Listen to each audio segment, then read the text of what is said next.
호주에서도 뭐 A리그 감독을 했지만 뭐 사실상 큰 팀은 아니었다. 빅클럽 이런 건 아니라는 거죠. 그렇기 때문에 아직 빅리그적인 부분에서 검증이 되지 않았고 셀틱과 챔스에서 이번 시즌 기록도 좋지는 못했다. 과연 이 사람이 토트넘에 어울리냐라고 했을 때 저는 어울린다라고 생각을 합니다. 왜 어울리냐? 챔스도 못 나가, 유로파도 못 나가, 컨퍼런스도 못 나가. 이런 상황에서 도대체 어떤 감독이 오냐? 8위로 마감을 했던 토트넘. 올 감독이 없는 팀이에요. 올 감독이 없는 상황에서 포스테글루?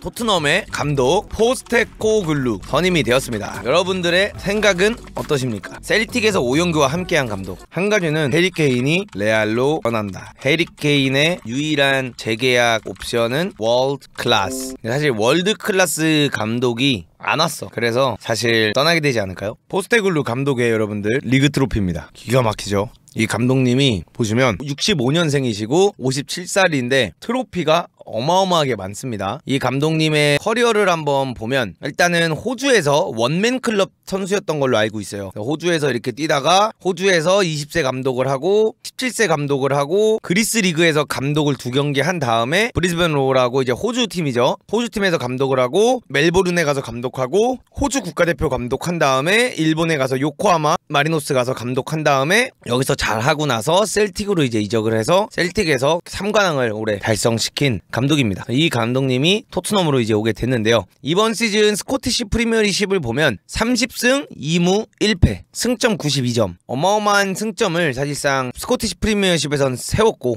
챔스에서는 2무 4패를 하면서 조금 힘든 챔스를 경험을 했죠. 그 다음에 FA컵에서는 5경기에서 전승했고요. 탑6 스플릿에서는 뭐 이렇게 가져갔고 리그컵도 전승을 하면서 도메스틱 트래블을 했던 감독입니다. 이 감독님의 이제 트로피를 한번 우리가 봐보면 호주와 함께 아시안컵을 우승했습니다. 이때가 슈틸리케를 이기고 아시안컵을 우승했고요. 스코티시 챔피언 2년 연속 셀틱에서 우승을 했고요. 그 다음에 스코티시 컵 위너를 올해 우승을 했고 리그컵 같은 경우에도 2년 연속 우승을 했습니다. 그 다음에 호주에 있을 때도 챔피언을 하는 거에 익숙했던 감독이고요. 일본에 가서 재패니스 챔피언이 요코하마와 우승을 한 이력이 있습니다. 그 다음에 이 U20세라든가 17세를 데리고 OFC 그러니까 오세아니아 지역의 그 트로피 대회를 나가서 우승을 많이 했던 감독이에요. 그러니까 이 감독님만 바라보면 우승 청부사입니다. 우승을 해낼 줄 아는 감독이다 이렇게 보여지죠. 근데 이렇게 우승 청부사들이 사실 토트넘에 오면 먹히지 않아요. 씨알이 토트넘이 만만한 곳이 아니거든요. 이 우승 청부사들을 다 역효과내는 구단이기 때문에 쉽지 않은 곳이에요. 근데 어쨌든 간에 이 구단을 선택해서 오기로 정해졌습니다. 자, 그러면 여러분들 이 포스텔로글루 감독님이 이제 토트넘으로 오게 되는데 사실 셀틱에서 오영규랑 함께했던 감독이고 매력적인 감독님인 건 맞습니다. 그리고 이 사람이 여러분들 호주 사람이기 때문에 물론 그리스의 이 국적도 있는데 호주 사람이기 때문에 아시아의 어쨌든 첫 프리미어리그 감독입니다. 오세아니아지만 어쨌든 AFC니까 호주가 아시아에 속하니까 여러분들. 한 가지 문제점은 이 감독님이 지금까지 운영을 했던 팀들 중에 가장 빅팀이 셀틱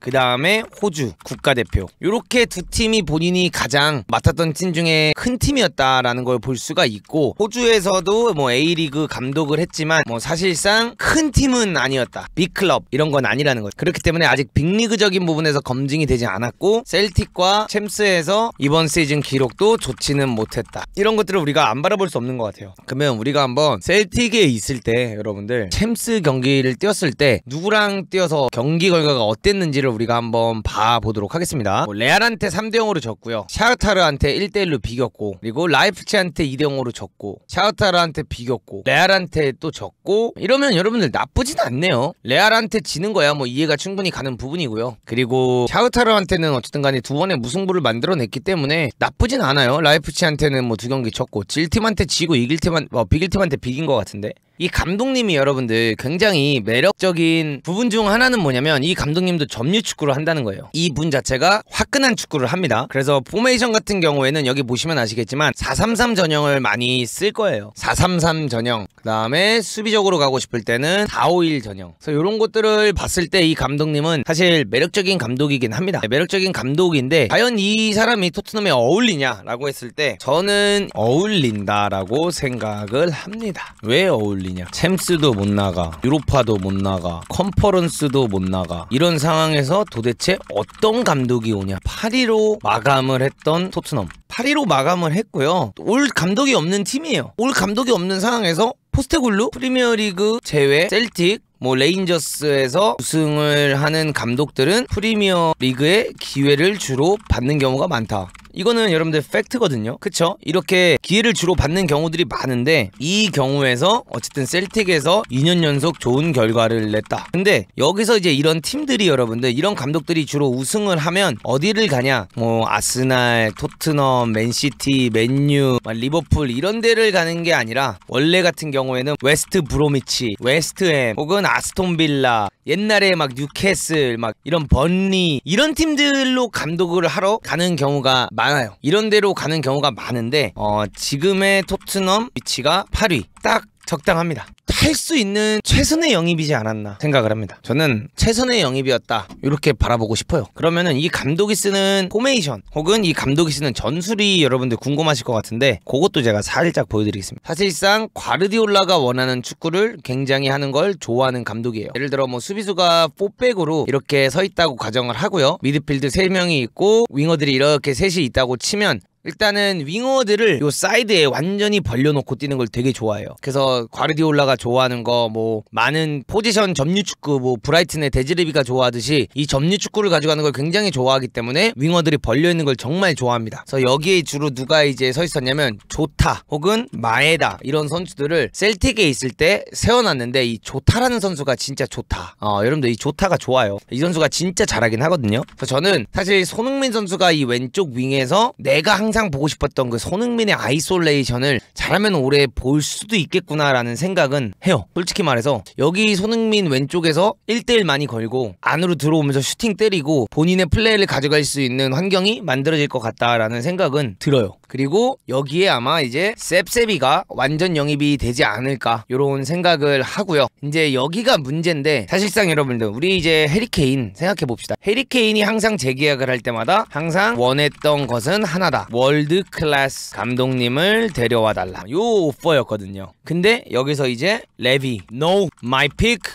is Postecoglou. He is cheap. He is free. He is nice to control. Not like Mourinho, not like Conte. 이러면서 그냥 바로 포스테글로 데려와 버립니다. 그는 싸고, 그는 공짜고, 그는 컨트롤할 수 있고, 무리뉴와 같지 않다, 콘테와 같지 않다. 얘는 토트넘에서 기회를 받는 것만으로도 굉장히 좋아할 감독이다. 내 말 잘 들을 것 같다 하면서 No, Harry, I'm bringing 포스테글로 하면서 레비가 이제 포스테글로를 데려와 버립니다. 그러면서 이제 레비의 협박이 시작이 된 해리케인이 이럽니다. 그럼 레비님, 저는 이만 토트넘을 떠나겠습니다. 이렇게 이제 얘기를 한 거야. 그러니까 레비가 뭐라 그러냐. 아 그래? 너 아직 1년 남았어. 2군에 가서 뛰어.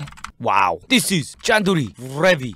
이건 망상이죠. 이건 망상입니다. 당연히 망상이죠. 아 그래? 너 아직 1년 남았어. 이군에 가서 뛰어. This is 짠돌이 레비. 아니면 연봉을 기가 막히게 올려줄 테니까 개인 비토전드 토트넘의 레전드가 돼달라. 요 둘 중 하나예요. 또 요게 아니라면 마지막 하나 카드는 이겁니다. 여러분들. Harry, I pick the manager. So you pick players. Who do you want me to buy? 물어본 거예요. 야 해리야, 그러면은 내가 감독 골랐으니까 너가 선수를 골라라. 너 누구 원하냐? 내가 누굴 샀으면 좋겠냐 했는데 갑자기 여기서 I want Harry Maguire.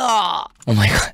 오 마이 갓. 오 마이 갓. I want 해리 맥과이어. 여기서 이제 해리 맥과이어가 나옵니다. 이게 지금 해리케인의 추천이라는 이야기가 돌고 있어요, 여러분. 그래서 I want 해리 맥과이어. 그래서 만약에 여러분들 해리케인이 여기 남게 된다고 생각을 해봅시다. 해리케인이 여기 남게 되고 그러면은 4백이에요. 이제 더 이상 우리가 그 산다라인을 볼 필요가 없고요. 4백으로 갑니다. 그럼 해리케인의 요청에 따라서 맥과이어가 여기 들어온다고 칩시다. 맥과이어 오른쪽, 로메로 왼쪽. 그 다음에 포스테글로가 주로 가져가는 거는 윙어를 이렇게 안으로 벌려놓기 때문에 윙백이 안으로 들어오면서 축구하는 걸 좀 좋아하거든요. 그러면 여기에 사실상 페리시치랑 데이비스 이렇게 있다는 가정하에는 이런 움직임을 가져가게 한다면 데이비스가 들어올 가능성이 높아요. 그럼 로메로, 맥과이어, 벤 데이비스, 여기에 뽀로. 왜냐? 오른쪽 윙백은 앞으로 전진해서 오버래핑 나가는 것도 좋아하거든요. 오른쪽에는 뽀로 들어올 가능성이 높고요. 그 다음에 또 이제 가장 중요한 것 중 하나가 여기에 이 주어진 요 하프 스페이스에 공격형 미드필더 둘이 이거를 침투하면서 뛰어들어가게끔 만드는 걸 되게 좋아하거든요. 과르디올라가 균도안이랑 그 다음에 케빈 데브라이너를 뛰게 하는 것처럼 여기서 요 두 명의 미드필더가 뛰게 하는 걸 좋아하는데 아무래도 부상에서 복귀하게 될 벤탄쿠르가 이 자리를 뛸 가능성이 높다라고 생각이 들고요. 첫 번째. 그 다음에 두 번째 누가 있습니까, 여러분? 두 번째는 여기에 과연 호이베르가 들어갈 수 있는 것인가? 이게 문제인 거죠. 호이베르랑 벤탄쿠르 여기 둘이 또 뛰는 거 보면 진짜 환장하는 거거든요. 여기에 지금 어떤 카드를 쓸 것이냐 이거에 대한 이야기도 되게 많이 나오고 있고 이렇게 되면서 자연스럽게 로메로랑 맥과이어가 라인을 올리고 포로가 살짝 오버래핑 나가면서 셉셉이 안으로 들어가주면 포로가 이렇게 띄워주고 호이베르 올라가고 벤탄쿠르 올라가고 손흥민 바깥쪽에 벌려 있으면 여기서 로메로랑 맥과이어랑 이렇게 우도지 안으로 들어오면서 플레이 가져가면 이 자리가 지금 결과론적으로는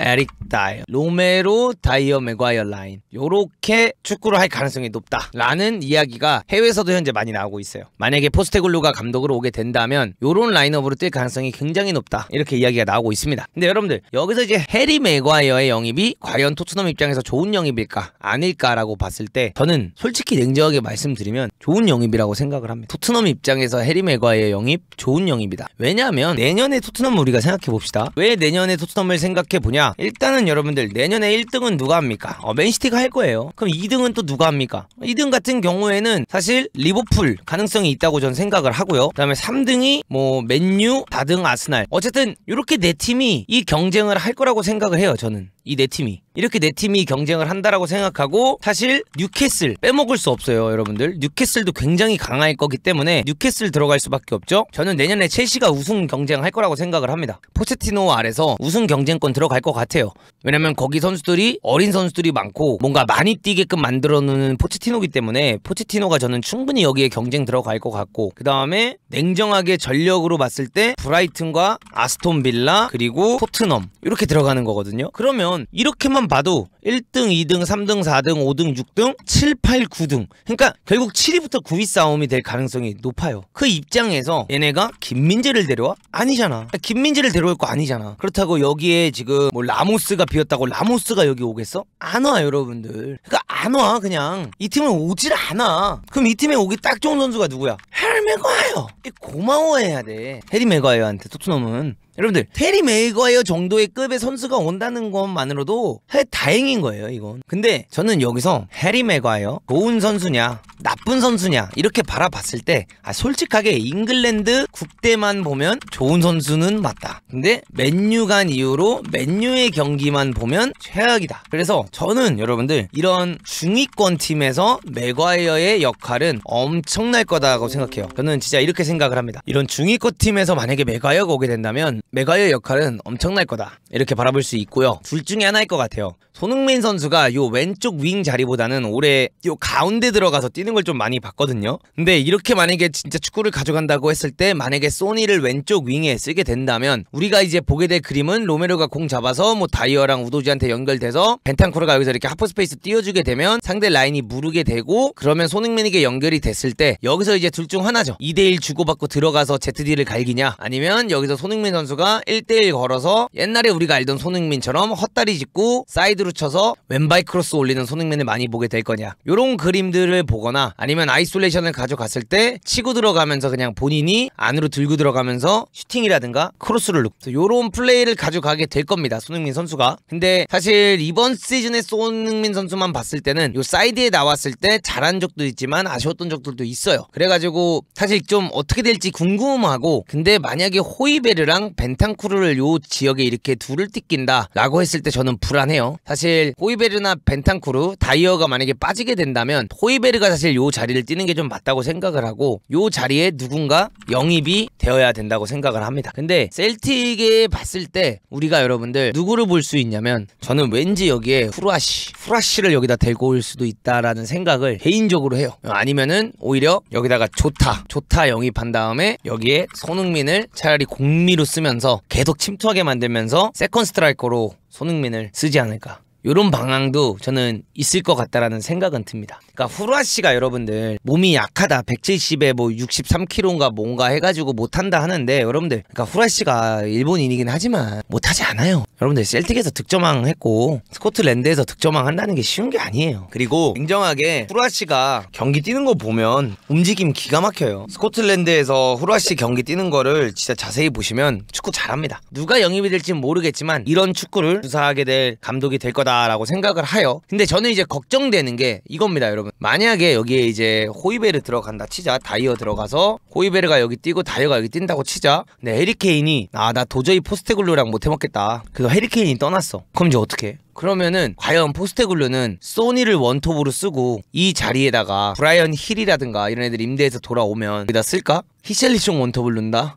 나는 근데 오히려 이렇게 갈 수도 있다고 생각해요. 힐을 여기다 놓든 여기다 히샬리숑을 넣어서 히샬리숑이 오히려 여기서 흔들게 만들고 손흥민이 요 가운데서 골 더 넣게끔 가져갈 수도 있다라는 생각은 해봐요. 만약에 해리케인이 나가게 된다면 이런 그림이 나올 수도 있다라고 생각을 합니다. 요 정도를 보면 될 것 같고 저는 솔직히 이쯤 되면 손흥민 선수가 레비와 협상의 의자에 앉을 필요도 있다고 생각한다. 지금 이제 33살이 내년이면 되는데 한국 나이로 손흥민 선수가 챔스나 유로파도 안 뛰고 있는 건 한국인으로서 사실 너무 용납이 안 된다. 챔스나 유로파도 안 뛰고 있다는 거는 사실 너무 화가 나. 맞잖아요, 여러분. 그러니까 토전드가 되는 것도 너무 좋은데 솔직히 아쉬워. 그래서 떠날 수 있든 없든 레비와의 협상 의자는 한번 앉을 필요가 있지 않을까 이런 생각을 합니다. 그 레비의 속삭임에 또 속아는 그만해야 한다. 그리고 사실 여러분들 선수들에게 가장 중요한 것 중 하나가 있어요. 뭐냐면 선수들도 여러분들 지도자를 되게 많이 탑니다. 그 다음에 선수들도 지도자와 함께 하는 걸 되게 중요하게 생각을 하고 어떤 지도자랑 내가 하고 있냐 이런 걸 되게 중요하게 생각을 해요. 근데 사실 여러분들 무리뉴와 콘테는 월클 감독들이에요. 이 월클 감독들을 경험을 하고 뭐 시즌 도중 경질 혹은 떠났기 때문에 뭐 누누랑 스텔린이랑 그 다음에 걔 누구지? 메이슨까지는 이해할 수 있어. 이해한다. 이것까지는 이해할 수 있어 선수들이. 근데 여기서 새로운 영입이 됐는데 이게 어쨌든 듣보잡이야. 이런 말을 하면 안 되지만 냉정하게는 프리미어리그 선수들에게는 듣보잡이. 해리케인, 손흥민 이런 월클 선수들 입장에서는 포스테글루? Who is 포스테글루? What? How do you spell his name? 그 감독 이름 어떻게 말해? 포스테글루? 막 이럴 정도예요, 여러분들. 사실 그렇기 때문에 뭐 프리미어리그 선수들이 셀틱의 경기를 볼 것도 아니고 이런 거를 봤을 때 리스펙하기가 쉽지는 않을 겁니다. 리스펙하기가 쉽지 않고 사실 막상 이 감독님이 굉장히 카리스마가 있고 장악력은 있어요. 호주에서 감독하는 것도 그렇고 셀틱에서 어쨌든 간에 저렇게 2번이나 우승을 하고 막 이렇게 잘한 거 보면은 잘하고는 있는 겁니다. 굉장히 잘하고 있는 거고 장악력은 당연히 있겠다만 이 프리미어리그 선수들은 사실 다르거든요. 콘테도 소리를 지르면서 이기적인 선수들이다 하고 나간 팀이에요. 그 선수단 장악을 잘하고 그렇게 빡세다는 콘테도 이런 이야기를 하고 나간 팀인데 과연 이 팀에서 만약에 뭐 해리케인 혹은 손흥민 뭐 로메로 이런 선수들이 원하지 않는 롤을 시킨다. 이 감독이 와서 그럼 바로 정치질이 돼서 이 감독이 권력을 바로 잃을 수도 있다. 이렇게 볼 수 있습니다. 노장 선수들 그 팀의 레전드 선수들이 사실상 정치를 들어가기 시작하면 그 정치는 바꿀 수가 없어요. 그래서 그런 것 때문에 진짜 이거는 레비가 이 감독을 엄청 서포트 해줘야 하고요. 이 감독이 성적을 낼 수밖에 없게끔 영입을 해줘야만 한다. 근데 여기서 한마디는 왜 무리뉴 콘테 때 안 하고 결국 떠나고 나니 후회를 하는 행동을 하니 돈은 써야 할 때 써야 되는 거야. 배워. 레비야, 있을 때 쓰는 게 아니고 없을 때 아끼는 게 아니고 돈이란 건 내가 진짜 써야 될 때 써야 되는 거거든. 근데 레비가 써야 될 때 안 쓰고 있을 때 안 쓰고 없을 때 또 아끼고 이러다 보니까 어떻게 됩니까? 파리까지 가는 겁니다. 네, 어쨌든 여러분들 일단은 제 개인적인 생각은 이 감독님이 여기에 오게 된 거는 결과론적으로는 긍정적인 요소다라고 생각을 합니다. 어차피 토트넘은 현재 우리가 알던 더 이상 그 토트넘이 아니고 제가 옛날에 영국에 살 때 알던 그 토트넘 수준까지 돌아왔어요. 그 해리 레즈넵이 파블리첸코 쓰고 그 다음에 그때 당시에 막 저메인 데포 피터 크라우치 막 돌아가면서 쓰고 힘들게 막 유로파 아니면은 챔스 간신히 올라가는 그때의 토트넘으로 사실 돌아갔습니다. 요 정도면은 토트넘 얘기는 사실상 더 이상 할 게 없어요.